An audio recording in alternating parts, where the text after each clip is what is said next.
I never asked for this. If you want to make enemies, try to change something.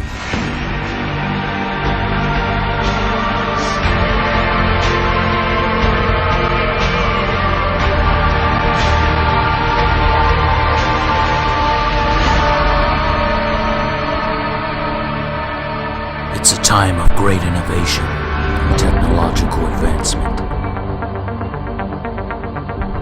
It's also a time of chaos and conspiracy. Corporations have more power than the government, but in the future, there are far more scary things.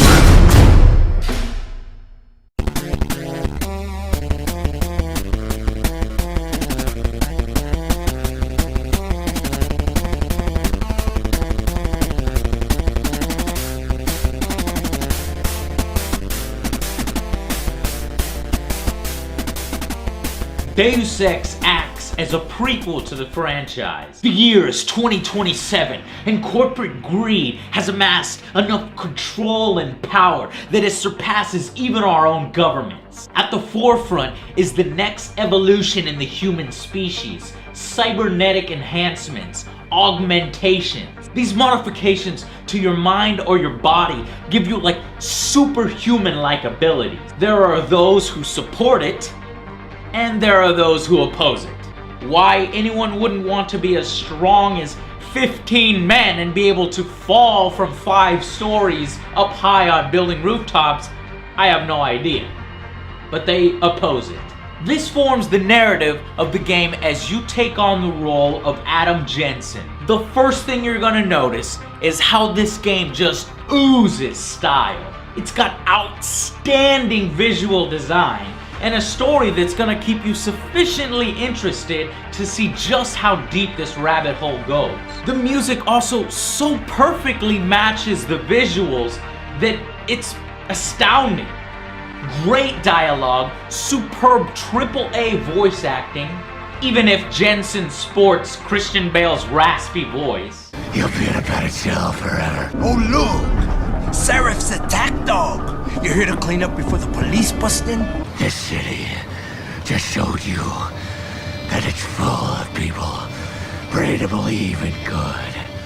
Nice try, Cholo. The sound and atmosphere are near perfect in this game. You'll be traveling to Detroit, China, Montreal, all via VTOL that gets you from city hub to city hub. Meeting new characters, completing side quests, leveling up Adam for more augmentations. China in particular has to be the most visually impressive, with an upper city and a seedy lower city, complete with nightclubs controlled by triads and augmentated prostitutes. Psst, watch out for those girls.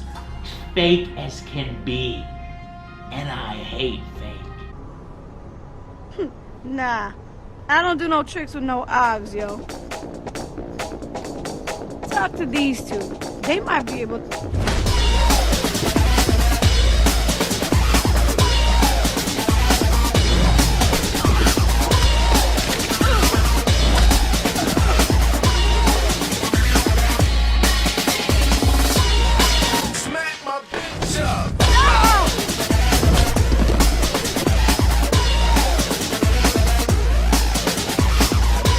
What you see is not always what you get.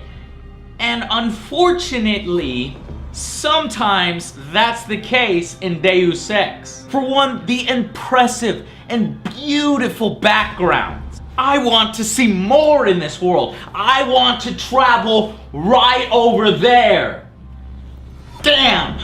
But the places that you go don't always seem to match up with what you see from your apartment high-rise or building rooftops.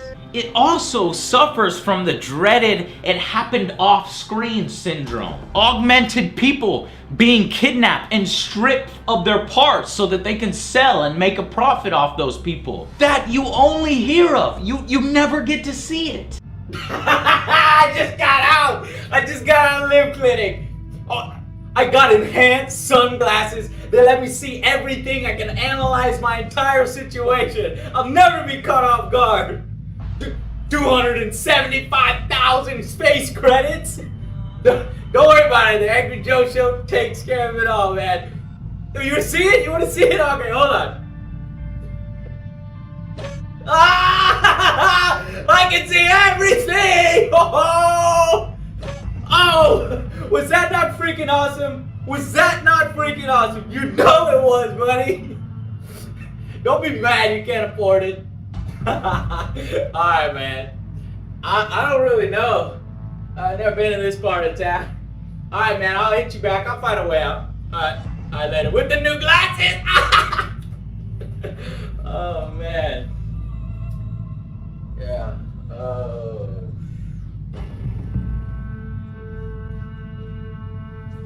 Oh! Ow! Ow! Ow! Ow! God, no! What are you doing? No! Don't take my glasses!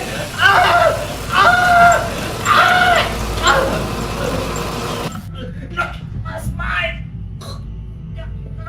That's mine! Come back! That would have had a huge emotional impact to actually see. And despite playing the first Deus Ex, I was a little bit wrong about my expectations for what this game was going to be.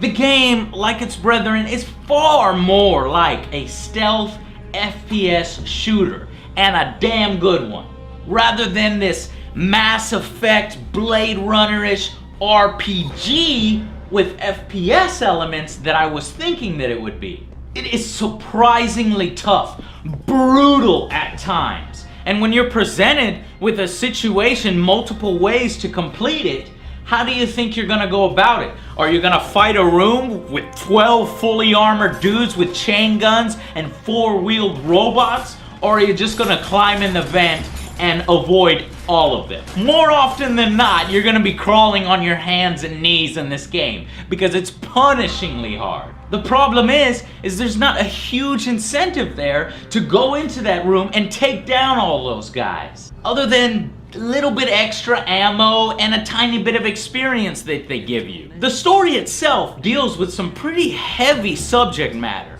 We're talking about what it means to be human.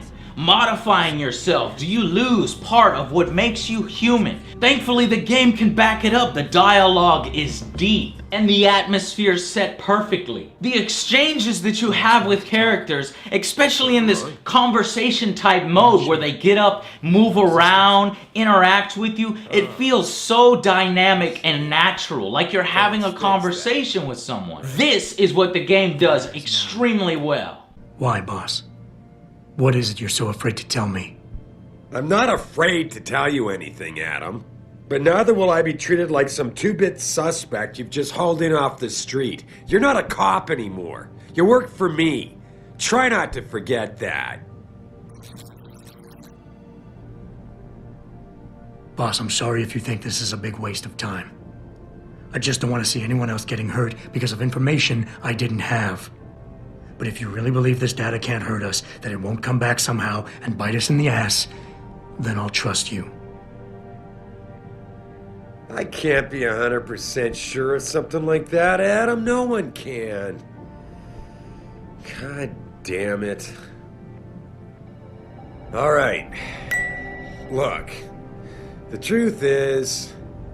These exchanges that you have actually result in completely different circumstances. Real, multiple outcomes. Another thing the game does extremely well is those augmentations. They actually matter. They're not just window dressing like in a movie license game where you slightly power up your dude. No, they actually change gameplay completely. Early on, you're gonna try taking shortcuts by jumping on trash bins and seeing if you can get over a fence to an area you think is blocked off, or you're gonna fall from very high to try to take a shortcut and you're gonna die, or you're not gonna be able to jump that fence. But if you unlock the augmentation, all of a sudden you get this dynamic animation from whatever height you fall from, you will not get hurt. It unlocks that animation and it opens up a whole new way to get around. Same with your jump height. Put trash cans. Your strength. You can up your strength to lift heavier objects so that you can jump on them and get over fences that you weren't able to get over before. creating new ways to get to your objectives, get around to your objectives, and travel in the world. This is excellent. And more games need to have this. They need to open up and not be so linear. There's even offensive augmentations where you could take on an entire room filled with guys with your Typhoon missile launcher. Really, really cool.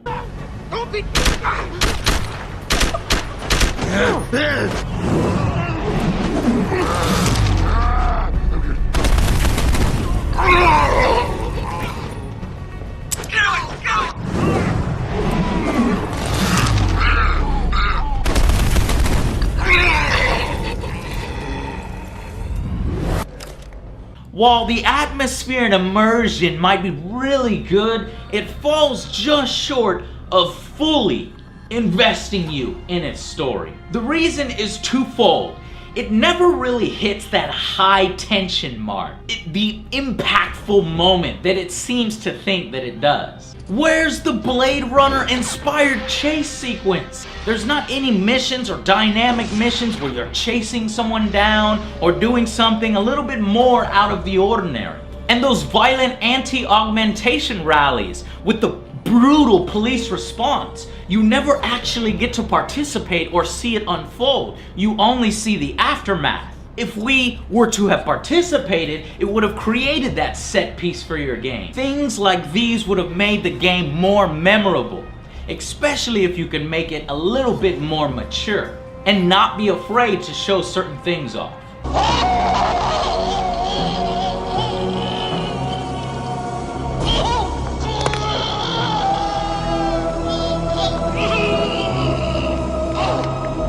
Also, those amazing Final Fantasy-esque Square Enix type cutscenes that we saw in the trailer, they're not even present in the game. In fact, they don't even follow the game's storyline, putting characters where they weren't in the game. And the cutscenes in the game don't look anywhere near as good as those. And in fact, the actual in-game engine might be able to render better type cutscenes than those actual cutscenes that looked a little plasticky to me. I have to look him in the eye and let him bullshit me? With a smile. Always with a smile. Oh, Sanders, what the hell were you thinking? Letting him slip away like that? I sent you in there to take care of things. One thing that we all can agree on, though, is that the load times are extremely long. So long that you are forced to augment your Xbox or your PlayStation 3 by installing it to the hard drive, and that is not cool. Without doing that, you're going to be staring a lot longer at helpful tips than you would like to be. And even then, when you get into the game, you're going to be distracted because the voices tend to desync with the character's lips. So it'll take some getting used to. I get it. But don't be surprised if the boss keeps pushing you to get more. Why? What do you mean? You know how he is. He thinks augmentations are the be-all, end-all of everything. Where I'm not really sure how that got past playtesting, since it appears to happen on all versions. Overall, though, as a thinking man's game, and this is definitely a thinking man's game, it doesn't hold your hand. It's not afraid to let you do what you want to do. If you go into an encounter unprepared or low on ammo, you're in for a punishing dogfight. And ammo seems to be scarce, so make sure you stock up as much as you can when you can. While I might have gone into Deus Ex expecting the wrong things, what I ultimately got was one of the best stealth type games I've ever played. It mixes first-person shooter, RPG, action, and intrigue all into one unique blend. It does the original game justice, but I just can't deny how awesome and how much fun I had playing through the game. And that's why the final verdict for Deus Ex Human Revolution is an 8 out of 10. An excellent game. A damn fine thematic experience when you're in the mood for it. I haven't played anything like it, and despite it not being exactly the same way I thought it was going to be, it's definitely still a game that I can recommend to anyone. A AAA experience. Especially on PC for the cheaper price. And without all the load issues. You could find it for $50, $40. At that price, that's a steal. You'd be crazy not to buy it. Go with that version over the Xbox or the PlayStation 3 if you can. And I hope this game does well so we can see more. And it already has been confirmed that the game will have at least one DLC pack. I'm looking forward to exploring this universe more, this newly returned franchise. But remember guys, do not be afraid to show us. Don't shy away from certain things, whether they're controversial or difficult to show or maybe hard to code